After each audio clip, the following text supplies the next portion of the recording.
என்ன ஒரு நபர் நேசிக்கவே இல்லை, ஆனால் நான் அவங்கள நேசிக்கிறேன். எனக்கு பிடிச்சிருக்கு அப்படிங்கிறதுக்காக நான் அவங்கள அட்ராக்ட் பண்ணலாமா? அதாவது எனக்கு மட்டுமே பிடிச்சிருக்கு அப்படிங்கிறதுனால அவங்களுக்கு விருப்பமே இல்லைன்னா கூட நாம் லா ஆஃப் அட்ராக்ஷன் யூஸ் பண்ணி அவங்கள அட்ராக்ட் பண்ணலாமா? அப்படி அட்ராக்ட் பண்ணுறது நல்ல விஷயமா? அப்படி அட்ராக்ட் பண்ணால் ஏதாவது பிரச்சனை இருக்குமா அப்படின்னு சொல்லி என்னுடைய பர்சனல் கிளாஸ் ஸ்டூடெண்ட்ஸ் ரொம்ப நாளாகவே என்கிட்ட கேட்டுட்ருக்காங்க.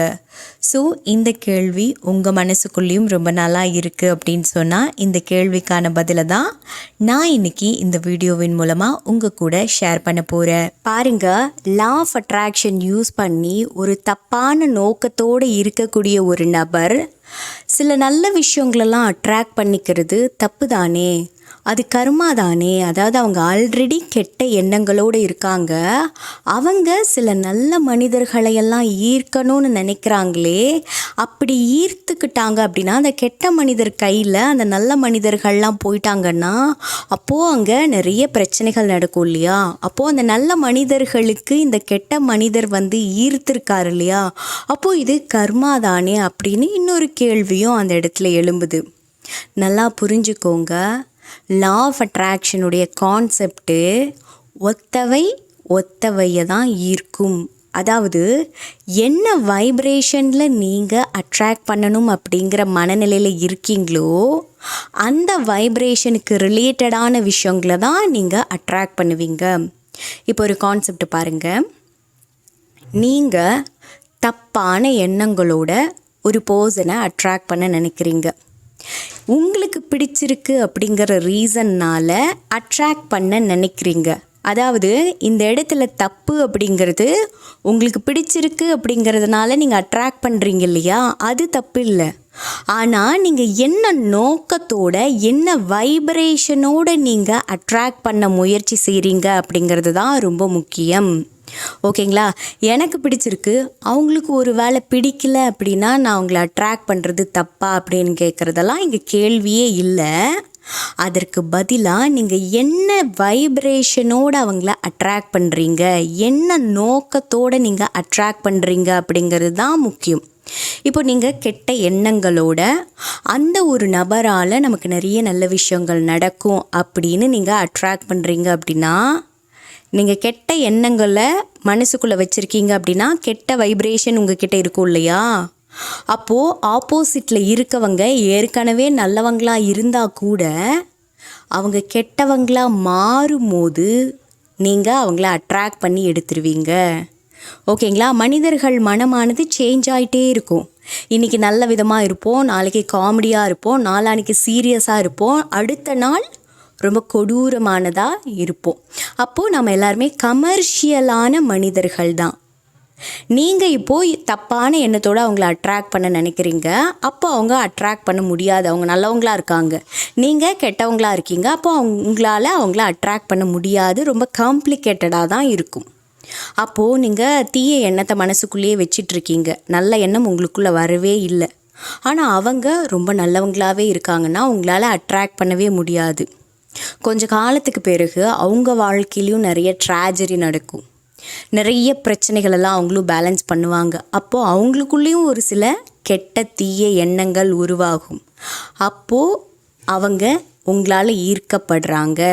கான்செப்ட் புரியுதுங்களா? சில பேர்லாம் நினச்சிருப்பீங்க, 3 வருஷத்துக்கு முன்னாடி மேனிஃபெஸ்டேஷன் பண்ணேன், ஆனால் அவங்கள நான் இப்போ தான் அட்ராக்ட் பண்ணியிருக்கேன் அப்படின்னு சொல்லுவாங்க.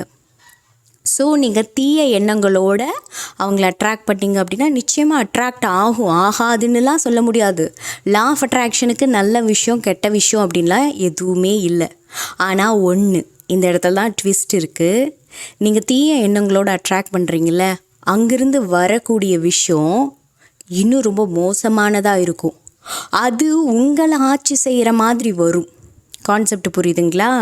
நீங்கள் அட்ராக்ட் பண்ணுறது நாம் அதை அடிமையாக வச்சு வாழலாம் அப்படின்னு சொல்லி, பட் அங்கேருந்து வரக்கூடியது உங்களையே மிஞ்சுற அளவுக்கு ரொம்ப கோரமானதாக தான் இருக்கும்.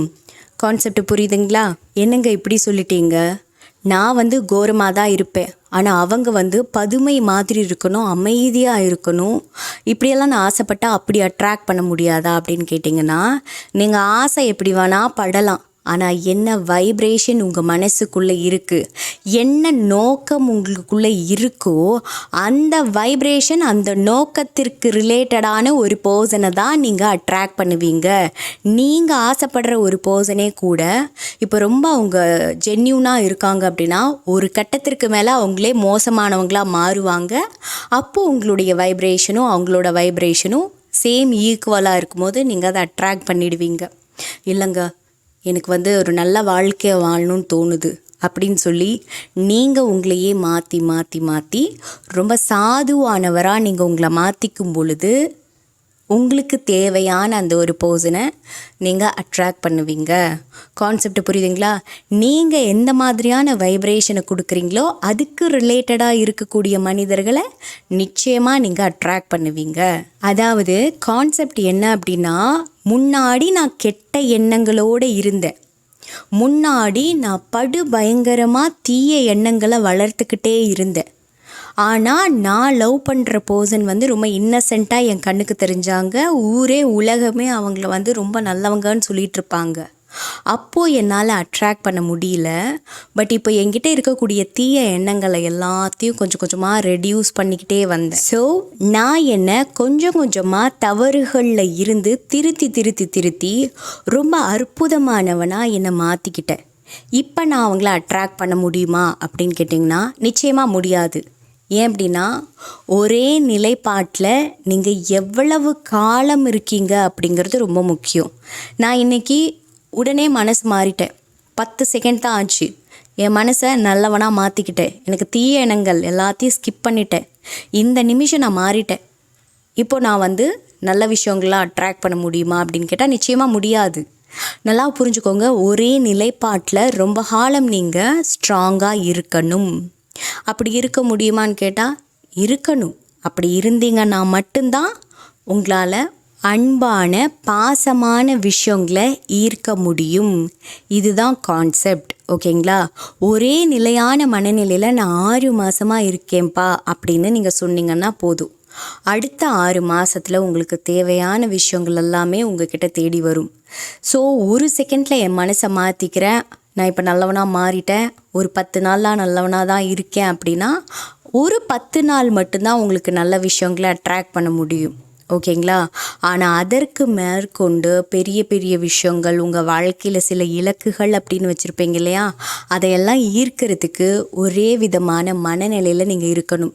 இல்லை நான் சில நேரத்தில் தப்பானவனாகவும் இருப்பேன், சில நேரத்தில் ஒரு கொடூரமானவனாகவும் இருப்பேன், அதுக்கு பிறகு ஒரு கொஞ்சமாக நல்லவ மாதிரியும் நான் வாழ்வேன் அப்படின்னா கமர்ஷியலான வாழ்க்கை வந்து ரொட்டீனாக வந்துக்கிட்டே தான் இருக்கும் உங்களுக்கு. இந்த விஷயத்தை பொறுத்த வரைக்கும் பிரபஞ்சமே நினச்சாலும் இதை தடுத்து நிறுத்த முடியாது. ஏன் அப்படின்னு சொன்னால் இது ஏற்கனவே உருவாக்கப்பட்ட ஃபார்முலா. ஓகேங்களா? இந்த ஃபார்முலாவின் அடிப்படையில் தான் மனிதனுடைய வாழ்க்கையில் என்ன அட்ராக்ட் பண்ணணும், என்ன அட்ராக்ட் பண்ண முடியாது அப்படிங்கிறது எல்லாமே அடிப்படையாக இருந்துக்கிட்டு இருக்கு. ஸோ நல்லா புரிஞ்சுக்கோங்க, நீங்கள் வைப்ரேஷனை, அதுவும் நிலையான வைப்ரேஷனை கொடுத்தா மட்டும்தான் அதற்கு ரிலேட்டடான விஷயங்களை ஈர்க்க முடியும். இல்லை நான் கோரமான வைப்ரேஷனில் தான் கிட்டத்தட்ட 4-5 வருஷமாக இருக்கேன், இல்லை கோரமான வைப்ரேஷனில் தான் அவங்கள ஈர்க்கணும், அந்த பர்சனை அடக்கி ஆளணும் அப்படின்னு நினைக்கிறீங்கன்னா நிச்சயமாக உங்களால் அட்ராக்ட் பண்ண முடியும். எப்போ அட்ராக்ட் பண்ண முடியும் அப்படின்னா அவங்களும் கோரமான ஒரு மனிதராக மாறினதுக்கு பிறகு உங்களால் நிச்சயமாக அட்ராக்ட் பண்ண முடியும். ஸோ இந்த கான்செப்ட் உங்களுக்கு பிடிச்சிருக்கும், புரிஞ்சிருக்கும் அப்படின்னும் நான் நம்புகிறேன். புரியல அப்படின்னு சொன்னால் கீழே கமெண்ட் பாக்ஸில் எங்கிட்ட ஷேர் பண்ணுங்கள். அல்லது எங்கிட்ட பர்சனலாக லைஃப் கோச்சிங் எடுத்துக்கணும், அல்லது லா ஆஃப் அட்ராக்ஷன் சம்மந்தப்பட்டமான classes, love attract, money attract, job attract, இது போல் ஏதாவது வாண்டட் இருக்குது அப்படின்னு சொன்னால் கீழே டிஸ்பிளே ஆகிட்டு இருக்கக்கூடிய நம்மளுடைய வாட்ஸ்அப் கான்டாக்ட் நம்பருக்கு மெசேஜ் பண்ணுங்கள். நான் நிறைய பேருக்கு கவுன்சிலிங் எடுத்துகிட்ருக்கேன், நான் நிறைய பேருக்கு மென்டல் ஹெல்த் ஹீலிங் எடுத்துகிட்ருக்கேன். ஒருவேளை உங்களுக்கும் தேவைப்படுது அப்படின்னு சொன்னால் வாட்ஸ்அப்பில் மெசேஜ் பண்ணுங்கள். நான் 2 புத்தகங்கள் எழுதியிருக்கேன். ஒன்று பேராற்றலின் பிறப்பிடம், மற்றொன்று உறக்கத்தின் உளவியல். இந்த 2 புத்தகங்களையும் நீங்கள் வாங்கி படிக்கணும் அப்படின்னு நினைக்கிறீங்கன்னா புத்தகத்துடைய லிங்கை கீழே டிஸ்கிரிப்ஷனில் கொடுத்துருக்கேன். மறக்காமல் புத்தகத்தை வாங்கி படிச்சுட்டு உங்களுடைய கமெண்ட்ஸை என்கிட்ட ஷேர் பண்ணுங்கள். தேங்க்யூ.